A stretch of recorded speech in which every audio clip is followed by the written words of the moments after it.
नमस्कार. मी नमस्कार. प्राध्यापक प्रदीप हिरापुरे आपल्या सर्वांचं अखिल भारतीय पुरुष समाज यांच्यातर्फे आयोजित प्रेरणादायी जीवन प्रवास या कार्यक्रमामध्ये मनपूर्वक स्वागत करतो. मित्रांनो, आपल्या समाजामध्ये मागील 50 वर्षाच्या अगोदर आपले जे ज्येष्ठ लोक आहेत त्यांनी त्याही काळामध्ये अत्यंत हालाकीच्या परिस्थितीमध्ये हाल अपेष्टा सहन करून शिक्षणाला महत्त्व देऊन आपलं शिक्षण पूर्ण केलं आणि त्याही काळामध्ये त्यांनी जिद्द बाळगून ग्रॅज्युएशनपर्यंत शिक्षण केलं. आणि प्रत्येक माणसाच्या जीवनामध्ये संघर्ष हा करावाच लागतो किंवा कुठल्याही माणसाचं जीवन हे संघर्ष विरहित असू शकतच नाही. आणि माणूस जेव्हा जन्माला येतो त्या जन्माला आल्यापासूनचा प्रत्येक माणसामध्ये एक वेगवेगळ्या प्रकारच्या आशा आकांक्षा असतात, ध्येय असतात. त्यांना आपल्या जीवनामध्ये एक ध्येय गाठायचा असतो. प्रत्येक माणसाला काहीतरी करून दाखवायचं असते स्वतःच्या जीवनामध्ये आणि त्याच्यासाठीच त्याला संघर्ष करावा लागत असतो जीवनामध्ये. मित्रांनो, आपल्या समाजातील असे ज्येष्ठ नागरिक ज्यांनी आपल्या जीवनामध्ये संघर्ष करून आपलं जीवन सुख समृद्धीने व्यापून टाकलेलं आहे, अशा ज्येष्ठ बांधवांचं जीवन प्रवास नक्कीच आपल्या येणाऱ्या तरुणाईला एक प्रेरणादायी ठरू शकते. पण आपल्या बुरुड समाजातील जे काही ज्येष्ठ व्यक्तिमत्व आहेत ज्यांनी आपल्या संघर्षाने आपल्या बुरुड समाजामध्ये एक आदराचं स्थान प्राप्त केलेलं आहे, अशा मान्यवरांचा आपण जीवन प्रवास या कार्यक्रमात उलगडण्याचा प्रयत्न करतो आहे. तर आज पुन्हा एकदा आपल्या या कार्यक्रमामध्ये आपल्या बुरुड समाजाचे ज्येष्ठ व्यक्तिमत्व मान्यवर आहेत सुरेंद्रजी नागापुरे नागपूर आणि त्यांच्या पत्नी पुष्पाताई सुरेंद्रजी नागापुरे. या मान्यवरांचं मी स्वागत करतो आणि आपण त्यांचा जीवन प्रवास उलगडण्याचा प्रयत्न करूया. नमस्कार सर. नमस्कार. नमस्कार मॅडम. नक्कीच या कार्यक्रमाच्या माध्यमातून आपण आपल्या तरुणाईला एक प्रेरणा देण्याचं काम करत आहोत आणि तुमचं सुद्धा जीवन प्रवास हा आपल्या समाजातील तरुणाईला नक्कीच प्रेरणादायी ठरेल आणि त्यामुळे आपण तुमच्या जीवन प्रवासाचा एक विविध टप्पे जे आहेत जीवन प्रवासाचे ते आपण या कार्यक्रमाच्या माध्यमातून उलगडण्याचा प्रयत्न करूया. मानवी जीवनात सर्वांगीण विकास हा त्याच्या शिक्षणावरतीच अवलंबून असतो आणि त्याच्यामुळेच या कार्यक्रमामध्ये सुद्धा आपण आपल्या ज्येष्ठांना जे संधी देत आहोत, तर जे ज्येष्ठ व्यक्तिमत्व 50 वर्ष अगोदर 40 वर्ष अगोदर आपलं शिक्षण ग्रॅज्युएशनपर्यंत पोस्ट ग्रॅज्युएशनपर्यंत केलं, अशांना आपण या कार्यक्रमामध्ये संधी देत आहोत आणि त्यांचाच जीवन प्रवास आपण उलगडण्याचा प्रयत्न करत आहोत, जेणेकरून आपल्या समाजातील जे तरुणाई आहे ते सुद्धा उच्च शिक्षणाकडे वळेल आणि आपलं जीवन तुमच्यासारखंच एक सुख समृद्धीचं बनवेल ही आशा बाळगून आपण हे कार्यक्रम आयोजित केलेला आहे. तर मी आपल्याला पहिला क्वेश्चन विचारतो आहे की आपलं जन्म कुठे झाला, कोणत्या वर्षी झालं आणि तुमच्या परिवारामध्ये किती सदस्य होते आणि एकंदरीत तुमच्या परिवाराची आर्थिक परिस्थिती कशी होती त्यावेळेस? माझा जन्म 31/12/1952 ला झाला. नागपूर येथे झाला. आमच्या कुटुंबात एकूण 4 भाऊ व 1 बहीण होती. आमची परिस्थिती चांगली होती आणि आई टीचर व वडील क्लास 2 मध्ये होते, त्यामुळे आमची आर्थिक परिस्थिती चांगली होती. मॅडम, आपण सुद्धा आपलं जन्मस्थान आणि परिवाराची एकंदरीत आर्थिक परिस्थिती कशी होती त्याबद्दल सांगावं. माझा जन्म रामटेकला 62 मध्ये झाला आणि आमची परिस्थिती म्हणजे चांगलीच होती. मला एक भाऊ, तीन बहिणी होत्या. हा त्यांचं पण शिक्षण छान वडिलांनी. आम्ही म्हणजे आमच्या वडिलांनी चांगलं शिकवलं आम्हाला 10वी पर्यंत वगैरे. त्यामुळे आम्ही चांगलं शिकलो. मानवी जीवनाचा सर्वांगीण विकास हा त्यांच्या शिक्षणावरच अवलंबून असते आणि तो जितका शिक्षणामध्ये ज्ञान अर्जित करतो तो तितकाच यशाच्याही शिखरावर जाऊन पोहोचतो.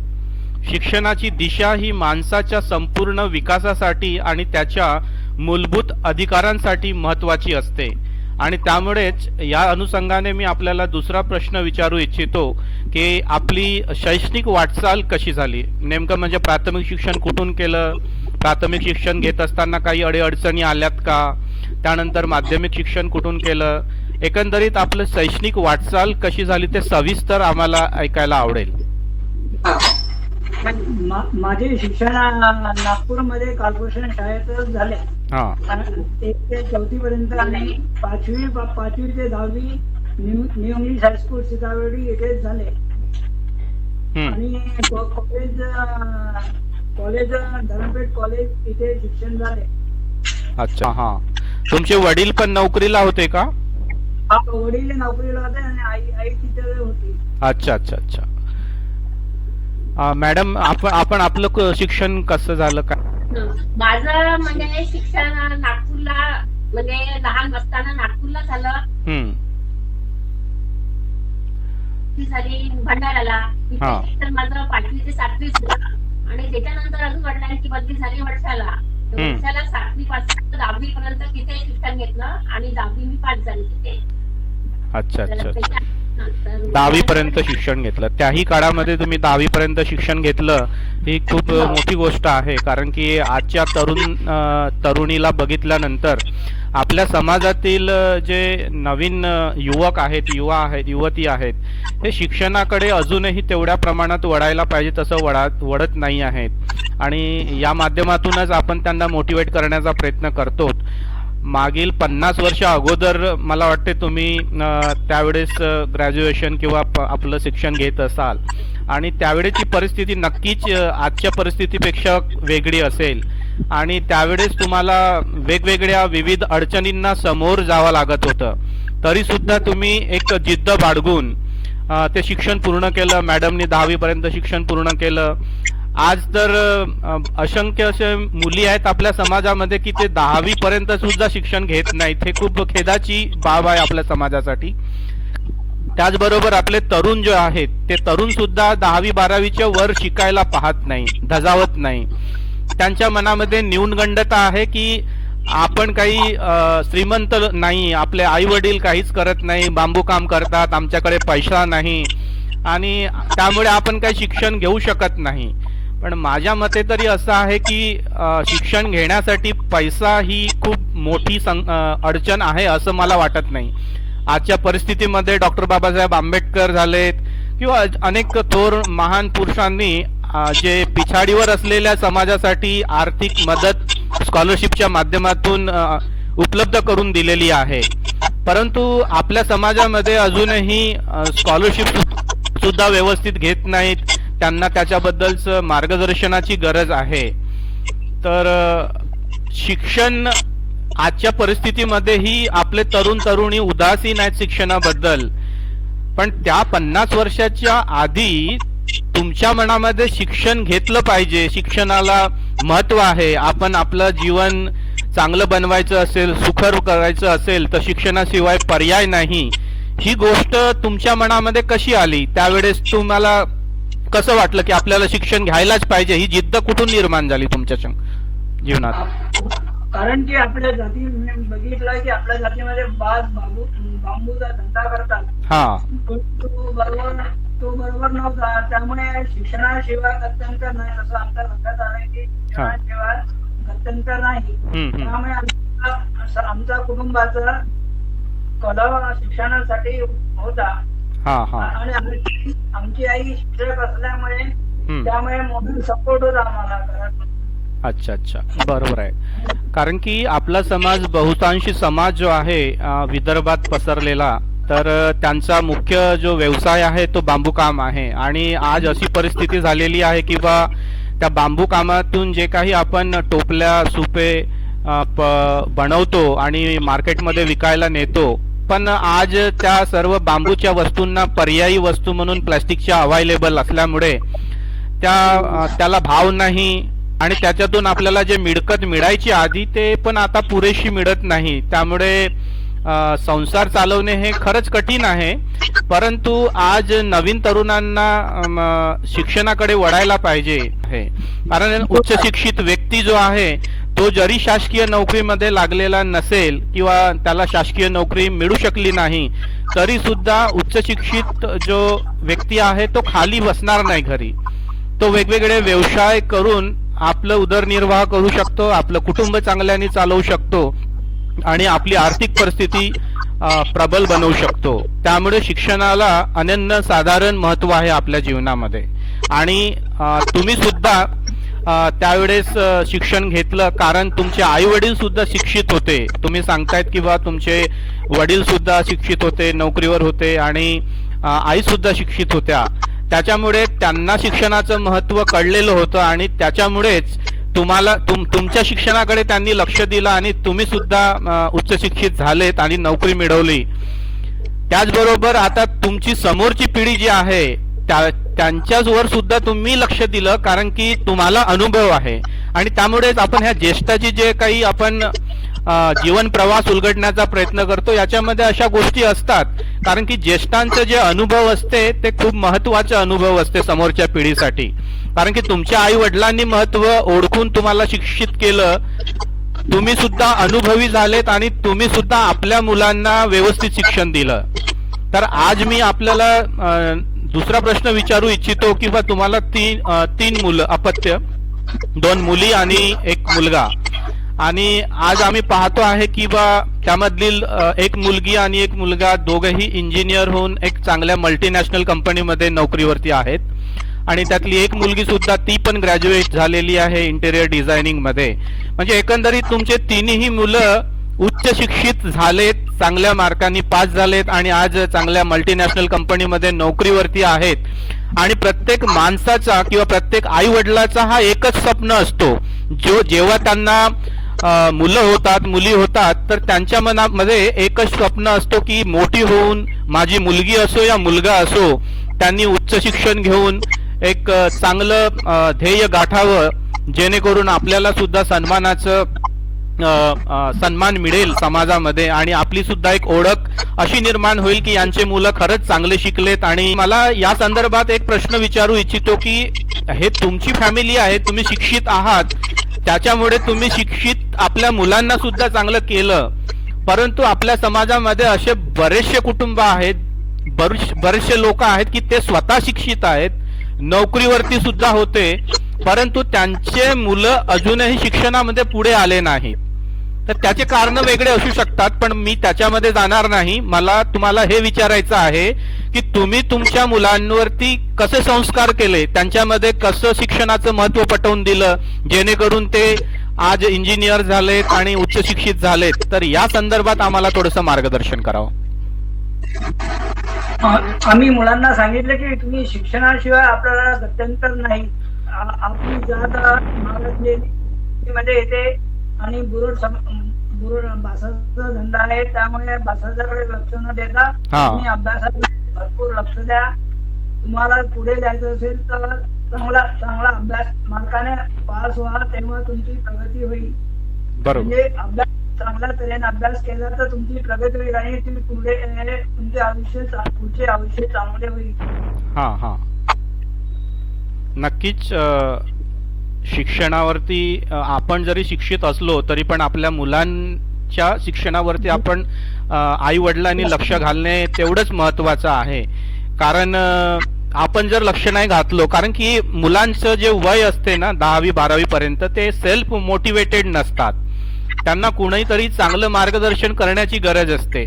एकदा जे मुली सेल्फ मोटिवेटेड होतात, म्हणजे सेल्फ मोटिवेशन म्हणजे त्यांना स्वतःवरून वाटणे की आपल्याला शिक्षण घ्यायला पाहिजे, आपल्याला काहीतरी ध्येय गाठायचं आहे, असे विचार त्यांच्या मनामध्ये येणे म्हणजे सेल्फ मोटिवेशन. पण त्या अगोदर आपण नॉर्मली माझा अनुभव असा आहे की 10वी 12वी पर्यंत मुलांना सेल्फ मोटिवेशन नसतो. आपण जसं आई वडील सुद्धा सकाळी 4 वाजता 5 वाजता उठून मुलांनी अभ्यास करायला पाहिजे अशी अपेक्षा ठेवतात.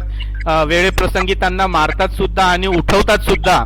पण 10वीतला मुलगा किंवा मुलगी असो 12वीतली मुलगी असो ते थोड्या वेळ अभ्यास करतो आणि 15 मिनिटांनी परत त्याला झोप लागते आणि ते झोपून जातात. याचा अर्थच असा की त्या मुलांमध्ये सेल्फ मोटिवेशन क्रिएट झालेला नसतो. तर त्याच्यामुळे त्या वयापर्यंत कमीत कमी 10वी 12वी पर्यंत तरी आई वडिलांनी स्वतःच्या मुला मुलींच्या शिक्षणाकडे खरंच लक्ष द्यायला पाहिजे. तरच ते मुलं नंतर उच्च शिक्षणाकडे वळतात. आपल्याला पुढचा प्रश्न असं विचारू इच्छितो की तुम्ही शिक्षित झालेत, तुम्ही शिक्षित झाल्यानंतर एक दुसरा टप्पा येतो आपल्या जीवनाचा, तो म्हणजे विवाह बंधनात अडकण्याचा. मुलीला प्रश्न विचारलं तर तिचे पण काही अपेक्षा असतात. पण हल्ली आपल्या ज्या छोटे समाज आहेत त्याच्यामध्ये मुलींना आपण तेवढं महत्व देत नाही. मुलांना ज्याप्रमाणे आपण विचारतो त्याच्या मनाप्रमाणे आपण लग्न करून देतो. पण आपल्या समाजामध्ये मला वाटत नाही की मुलीला असे प्रश्न विचारत असतील, किंवा बऱ्याचशा समाजामध्ये मी पण फिरलेलो आहे. तर त्याच्यामध्ये मुलींना आपण विचारायला पाहिजे की त्यांच्या अपेक्षा काय आहेत. तर ही पण एक चांगली परंपरा आपल्या समाजामध्ये उदयास यायला पाहिजे. या अनुषंगाने मी आपल्याला विचारू इच्छितो की तुम्ही जेव्हा लग्न करायचं ठरवलं तर ते कोणत्या वर्षी तुमचं लग्न झालं, त्याचबरोबर तुम्हाला तुमची पत्नी कशी असायला पाहिजे किंवा तुम्ही निवड कशी केली आणि तुमचं एकंदरीत लग्न कसं जुळून आलं याबद्दलचं थोडंसं सविस्तर उत्तर आम्हाला हवं आहे. माझे लग्न 1979 ला झाले. वर्षा येथे झाले. पत्नीला पाहायला माझे आई वडील पहिलेच गेले होते. त्यांनी सिलेक्ट करून आणल्यानंतर मी गेलो होतो. मी पण मला नोकरी नव्हती तरी मी आमचं आटसाट होतं. त्यामुळे मला लग्न करावे लागले. तरी मी एक पत्नीला आणले नाही कारण मला नोकरी होती. त्यानंतर मग आईने आणले 1 वर्षानंतर. त्यांनी एक रूम घेऊन दिली आमच्यासाठी. अच्छा अच्छा. बिल्डिंगवरती राहत होतो, त्या घर छोटं होतं त्यामुळे त्यांनी आमची व्यवस्था केली. नक्कीच. आज आपण पाहतो की आपल्या समाजामध्ये बरेच तरुण तरुणी आर्थिक स्थितीने स्वावलंबी न होता त्यांचं लग्न लावून दिल्या जाते. तर ही एक मला वाटते आपल्या तरुणांवरती बळजबरी. पॅरेंट्स लोकांनी पण हे विचार करायला पाहिजे की मुलगा जो आहे तो व्यवस्थित कमाई करतो किंवा नाही, आर्थिक स्थितीने तो स्वावलंबी झाला किंवा नाही. 1-2 वर्ष लेट जरी लग्न झालं तरी चालेल, पण आपण त्याच्यावरती बळजबरी करून त्याचं लग्नात अडकवून त्याचं समोरचं आयुष्य बर्बाद करणे हे चुकीचं आहे. तुम्हाला काय वाटते की मुलांनी लग्न करायच्या अगोदर स्वतःच आर्थिक स्थितीने स्वावलंबी होणे गरजेचे आहे किंवा नाही आहे? आधी स्वावलंबी बनणे आवश्यक आहे. त्याच्यानंतर मग लग्न करा. म्हणजे आवक आली पाहिजे, त्याच्यानंतर मग इतर गोष्टी झाल्या पाहिजे. बरोबर आहे. मी कुठलाही संसार लग्नात अडकल्यानंतर एक नवीन जबाबदारी आपल्या आयुष्यात येते आणि पती पत्नी म्हणून तर पूर्ण आयुष्य आपल्याला नवीन जबाबदारी जी आहे स्वीकारून खूप मोठ्या आनंदाने आणि विश्वासाने समोर जावं लागते. तर कुठलाही संसार किंवा कुठलाही व्यक्तीचं जीवन जे आहे उज्ज्वल बनवण्यासाठी त्याचं जेवढं संघर्ष असते किंवा त्याचं जेवढं योगदान असते तेवढंच योगदान त्याच्या पत्नीचं पण असते. त्यामुळे तुमच्या आयुष्यामध्ये तुमच्या पत्नीचे असे काही गुण तुम्हाला लक्षात आहेत का की जे तुम्हाला आवडतात आणि त्यांच्या गुणांमुळे तुमचं जीवन जो आहे भरभराटीस आलं? आमचं लग्न झाल्यावरती माझ्या पत्नीने टेलरिंगचा कोर्स केला आणि शिवण क्लास, कम्प्युटर क्लासही केला तिने. शिवण क्लास केला. शिवण क्लासमुळे ती घरीच ब्लाऊज शिवत होती, कपडे, आणि पुन्हा आवक झाली. त्यामुळे आमच्या मुला मुलींना पैशासाठी लावत होती. बरोबर आहे. अतिशय अभिमानाची गोष्ट आहे की एक लग्न झाल्यानंतर आपल्या पतीचं जे काही कमाईचं साधन ती बघितल्यानंतर आपल्या मुलांना उच्च शिक्षित करायचं असेल तर पत्नीने पण थोडीशी आर्थिक मदत करायच्या दृष्टिकोनातून तुमच्या पत्नीने हे ओळखलं आणि त्या काळामध्ये सुद्धा त्यांनी हिंमत दाखवली की नाही आपण एखादा व्यवसाय करायला पाहिजे, आपण कम्प्युटर क्लासेस करायला पाहिजे किंवा आपण शिवणकला जे आहे ते करायला पाहिजे आणि त्याच्यातून त्यांनी तुम्हाला तुमच्या जीवनामध्ये मदत केली. ही खरंच अभिमानाची गोष्ट आहे आणि आजच्या पुढील पिढीला सुद्धा याच्यातून बरंच काही शिकायला मिळेल. कारण की आजच्या परिस्थितीमध्ये पती आणि पत्नी दोघेही जण थोडंसं म्हणजे व्यवसाय करण्याच्या दृष्टिकोनातून विचार करायला हवं. मी मॅडमला विचारू इच्छितो की तुमच्या पतीबद्दल जे काही स्वभावाचे गुण आहेत म्हणा किंवा त्यांच्यातल्या काही अशा चांगल्या गोष्टी की ज्याच्यामुळे त्या गोष्टींना बाकी पुढील पिढी आत्मसात करू इच्छिते, अशा गोष्टी कुठल्या आहेत आणि ते तुम्हाला आवडतात? त्यांचं म्हणजे कसं मुलांना आम्ही चांगलं शिकवलं तर त्यांना पण चांगलं वाटायचं, ते पण कधी म्हणायचे नाही. आणि त्यांचा स्वभाव वगैरे हे ते मला चांगलाच आहे म्हणा, असं काही हे नाही. नक्कीच असंच असायला पाहिजे. आणि तुम्ही सांगितल्याप्रमाणे त्यावेळेस तुमच्या वडिलांनी सिलेक्ट करून आणलेली मुलगी त्यासोबत तुम्हाला लग्न करावं लागलं आणि ही प्रॅक्टिस आधी व्हायची. आज तरी मुलांना विचारतात, मुलींना विचारतात, पण त्यावेळेस तुमच्या वेळेस तसं विचारायची पद्धत नव्हती. आई वडिलांनी सिलेक्ट केलं त्या व्यक्तीसोबत आपण विवाह बंधनात अडकणे हाच एक मार्ग होता.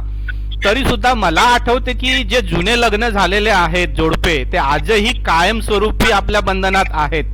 पण आज आपण आपल्या समाजातील नवीन तरुणी जे विवाह बंधनात अडकतात तर त्यांना विवाह बंधनात अडकवण्याच्या अगोदर त्यांचे मुलीचे आई वडील, मुलाचे आई वडील सर्व का विचारपूस करतात की खरंच तुला मुलगा आवडलेला आहे का, या मुलाशी लग्न आम्ही जोडायचा विचार करतोय, तुला पसंत आहे का. त्याचप्रमाणे मुलाला सुद्धा विचारतात आणि आपण पूर्णपणे चौकशी करून ते मुला मुलींचं लग्न लावून देतो. तरी सुद्धा आजच्या काळामध्ये बरेचसे असे लग्न जे आहेत ते आज काडीमोड घेतात, पती पत्नीचं बरोबर संसार चालत नाही आणि मग ते डिवोर्स मध्ये कन्वर्ट होतो. तर या लोकांना तुम्ही काय सांगू इच्छिता की बा पती पत्नींनी कसं राहायला पाहिजे आणि त्यांचं पती पत्नी किंवा लग्न जे आहे किंवा विवाह आहे हे काही 10 वर्षाचं किंवा 5 वर्षाचं बंधन नाही तर ते आयुष्याचं बंधन असते. तर ते आयुष्यभर आपण टिकवायसाठी तुमच्याकडून त्यांना मार्गदर्शन काही अशा टिप दोघांनी आपला समजून घेतला पाहिजे, आता विचार समजून घेतले पाहिजे, काय डिफिकल्टी आहे काय नाही. आणि समजून घेतलं तर पुढे मार्ग चांगला असतो. बरोबर आहे. मॅडम तुम्ही काय सांगू इच्छिता? तेच आता दोघं म्हटलं की त्यांचा नवऱ्याचा स्वभाव पण आपल्याला पटला पाहिजे, बायकोचाही स्वभाव नवऱ्याला पटला पाहिजे, पटवून घेतला पाहिजे. त्या गोष्टीसाठी भांडण नको, तंटा नको. बरोबर. थोडंसंही बायकोला कोणी बोललं तर झालं, ते फुगाडा आला, हे आलं ते आलं, मी माहेरी चाललीच जाते, असं तसं खूप प्रकार असतात. नाही बरोबर आहे. त्याच्यामध्ये आमचं असं काही झालेलं नाही आहे. आणि म्हणजे आम्ही अगोदर पण आम्ही व्यवस्थित होतो ना, आताही मधल्या काळात व्यवस्थित आहोत ना, आता पण आम्ही आता म्हातार वयात व्यवस्थित आहोत. बरोबर आहे. नक्कीच मॅडम, जेव्हा आपण विवाह बंधनात अडकतो तर विवाह बंधनात अडकणारे पती किंवा पत्नी हे 2 वेगवेगळ्या कुटुंबातून आलेले असतात आणि त्या वेगवेगळ्या गावातून म्हणा किंवा प्रसंगी एकाच गावातले पण असू शकतात, पण प्रत्यक्ष मला म्हणायचं आहे की ते 2 वेगळ्या कुटुंबातील व्यक्ती असतात आणि दोन्ही वेगळ्या कुटुंबाचं स्वभाव आणि त्यांच्या ज्या संस्कृती म्हणा किंवा एकंदरीत त्यांची रहनसहन जे आहे ती नक्कीच वेगळी असते.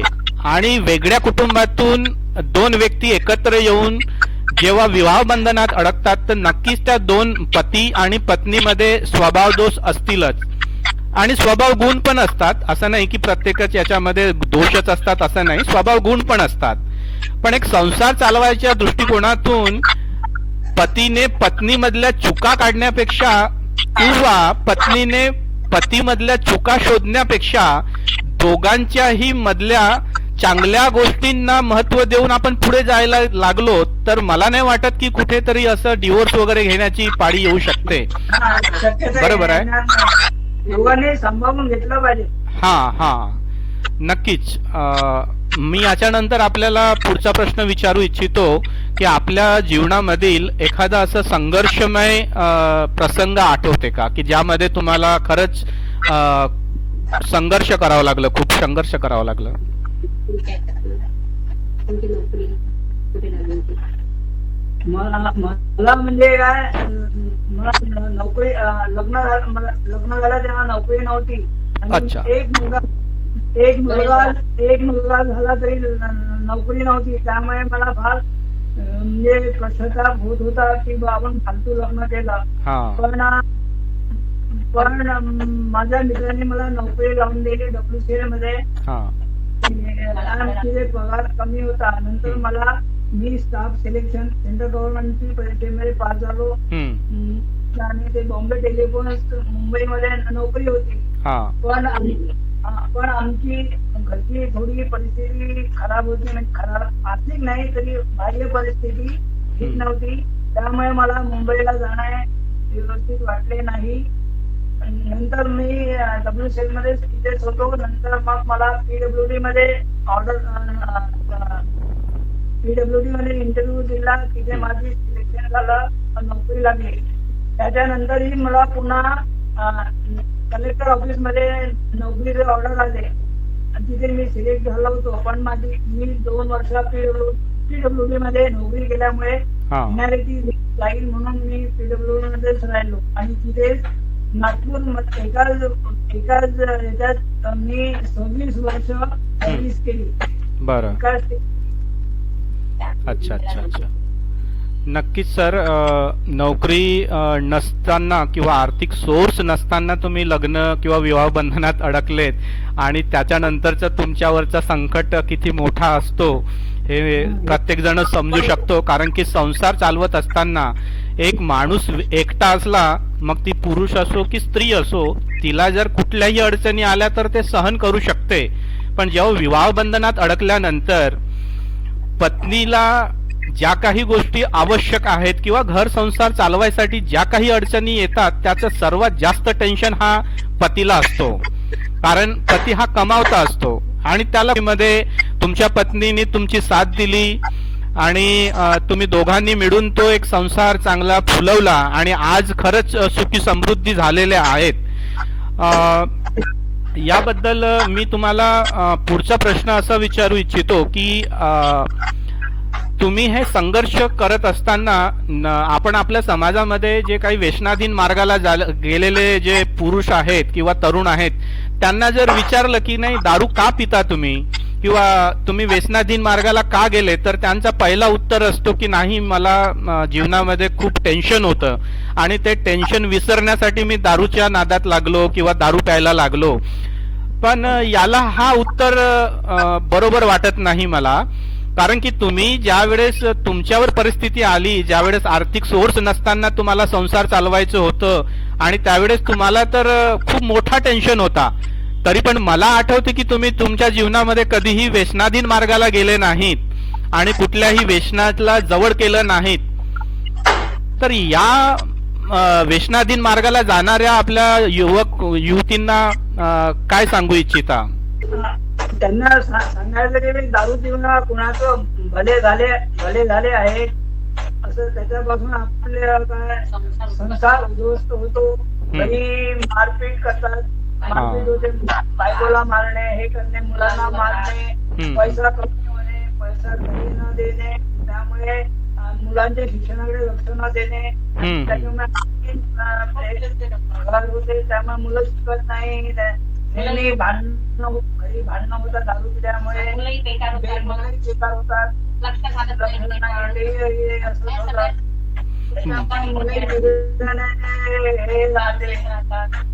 हा बरोबर आहे. तुम्ही एक चांगला मुद्दा मांडलं की पूर्वीच्या काळामध्ये पती लोक जे आहेत त्या पत्नीला मारायचे कधी कधी. तर ही प्रथा खरंच खेददायक आहे. कुठल्याही पतीने आपल्या पत्नीला मारावं नाही किंवा तिला शिवीगाळ करायला नको पाहिजे. त्यावेळेचा समाजच असा होता की तो पुरुष प्रधान समाज होता. त्यामुळे जर पत्नीने आपल्या मनासारखं केलं नाही तर तिच्यावर म्हणजे आपलं डॉमिनन्सी दाखवण्याच्या दृष्टिकोनातून पण मारपीट व्हायची. आज आत्ताच्या परिस्थितीमध्ये ते चित्र कमी झालेलं दिसतंय. तरी पण मी आपल्या समाजातील लोकांना सांगू इच्छितो किंवा नवीन युवक युवतींना सांगू इच्छितो किंवा विनाकारण किंवा छोट्या मोठ्या गोष्टीवरून पतीने पत्नीला मारू नये. याच्यामध्ये कुठलाच पुरुषार्थ नाही. पत्नीवरती हात उचलणे म्हणजे काही पुरुषार्थ नाही. त्याच्यामुळे पतीने पत्नीला कधीही शिवीगाळ किंवा मारणे हे चुकीचे ठरते.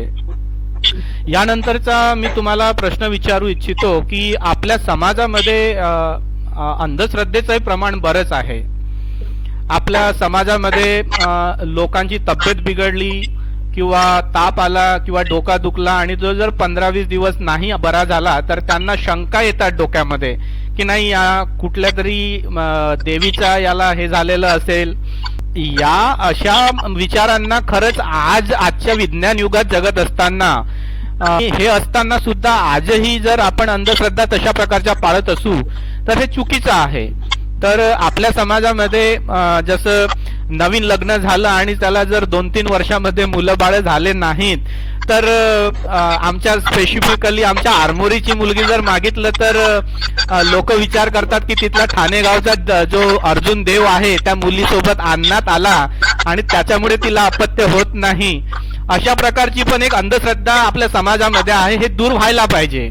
कारण की अपत्य होणे किंवा न होणे ह्या सायंटिफिक आणि वैज्ञानिक गोष्टी आहेत आणि त्याच्यावरती उपाययोजना पण खूप आहे. पण त्या विज्ञानवादी विचारांचा साथ न देता आपण कुठेतरी मांत्रिकाकडे जातो, एखाद्या देवाच्या याच्यामध्ये जाऊन पूजा करतो आणि त्याच्याने आपल्याला अपत्य होतील किंवा आपल्या संसारामध्ये सुखसोयी येतील ही भावना ठेवणे खरंच चुकीचे आहे. तर याबद्दल अशा अंधश्रद्धा बाळगणाऱ्या आपल्या समाज बांधवांना तुम्ही काय मार्गदर्शन करणार?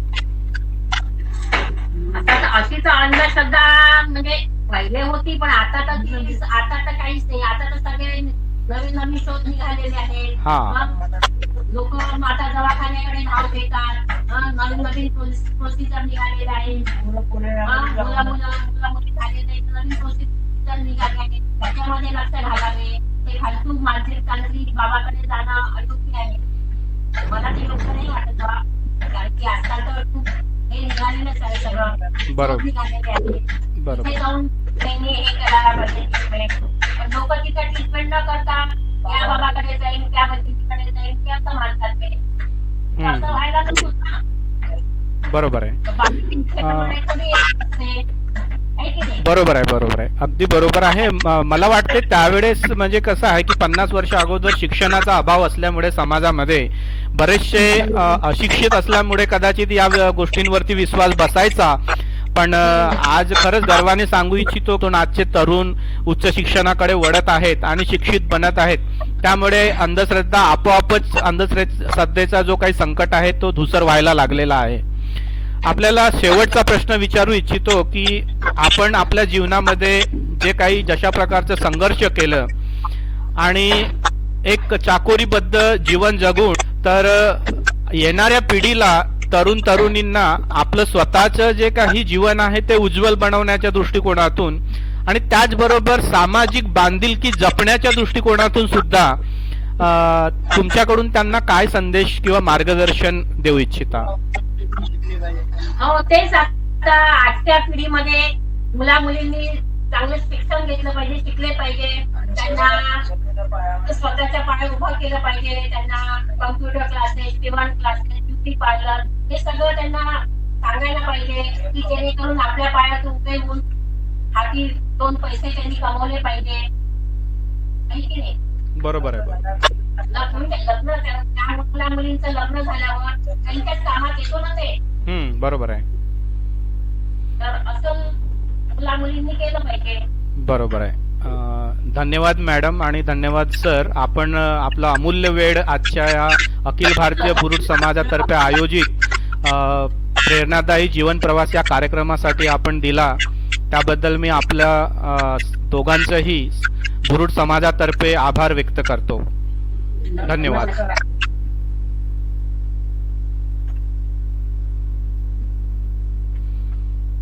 मित्रांनो, तर हे होते आपल्या समाजातील ज्येष्ठ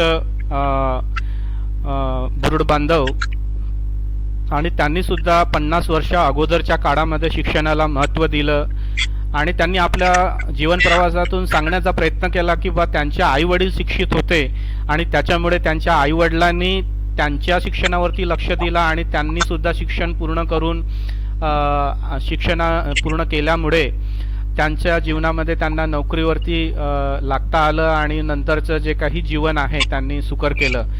आणि तीच प्रथा त्यांच्या आई वडिलांकडून जो काही त्यांना मार्गदर्शन मिळालं तेच मार्गदर्शनाचा अनुभव घेऊन त्यांनी स्वतःच्या मुलांना सुद्धा तशाच प्रकारचं मार्गदर्शन केलं आणि स्वतःच्या मुलांच्या शिक्षणावरती पण लक्ष दिलं आणि त्याचमुळे त्यांचे 3ही मुलं उच्च शिक्षित झाले आणि मोठ्या मल्टीनॅशनल कंपनीमध्ये नोकरीवरती पण लागलेत. आणि प्रत्येक आई वडिलाचे हेच स्वप्न असतं की बा आपला मुलगा किंवा आपली मुलगी एका उंच पातळीवरचं ध्येय गाठावं आणि त्या गाठल्यानंतर ते यश संपादन केल्यानंतर जेवढा आनंद त्या मुलाला किंवा मुलीला होतो त्यात जास्त आनंद जो आहे तो त्यांच्या आई वडिलांना पण होत असतो. अशाच प्रकारची आनंदाची भावना निर्माण प्रत्येक कुटुंबात व्हायला पाहिजे अशी अपेक्षा करतो. आणि आपल्या समाजातील जे काही बुरुड बांधव आहेत त्यांनी सुद्धा आपल्या मुलांच्या शिक्षणावरती मुलींच्या शिक्षणावरती पुरेपूर लक्ष घालून त्यांना उच्च शिक्षित बनवावं आणि तरच आपला समोरचा जो काही जीवन आहे तो सुकर होईल. त्याचबरोबर आपल्या बुरुड समाजामधला जो पारंपरिक धंदा आहे व्यवसाय आहे बांबू कामाचा तर त्याला आता फारसं महत्त्व उरलेलं नाही. आणि आजच्या तरुणींना पण मी विनंती करतो की हे सर्व चित्र बघून आपण सुद्धा शिक्षणाचं महत्त्व जाणून घ्यायला हवं आणि आपण उच्च शिक्षित व्हायला पाहिजे. आपण कुठेतरी नोकरीवरती लागायला पाहिजे आणि आर्थिकतेने आपण सुजलाम सुफलाम व्हायला पाहिजे अशी एक इच्छा बाळगून आपण उच्च शिक्षित व्हा. आणि उच्च शिक्षित झाले तर तुमचा स्वतःचा सुद्धा नक्कीच प्रगती होईल आणि मला खात्री आहे की आपल्या समाजाची सुद्धा नक्कीच प्रगती होईल. आपल्या सर्वांचं या कार्यक्रमामध्ये सामील झाल्याबद्दल आभार व्यक्त करतो आणि पुढल्या आठवड्यामध्ये पुन्हा एकदा एक नवीन व्यक्तिमत्वासोबत याच कार्यक्रमामध्ये प्रेरणादायी जीवन प्रवास उलगडण्याचा प्रयत्न करूया आपल्यासोबत. धन्यवाद.